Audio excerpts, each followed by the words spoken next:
Fala uma coisa, é o seu primeiro filho. É. Por que você o matou?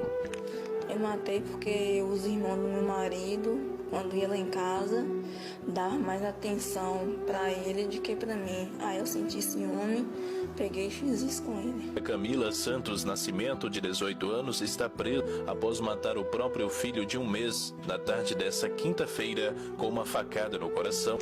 Porque eu tava ali na minha casa, 2h30, aí o menino tava dormindo, aí ele acordou, aí eu peguei, tirei a roupa dele e levei pro banheiro. Aí eu peguei a faca, cortei ele pegou e morreu.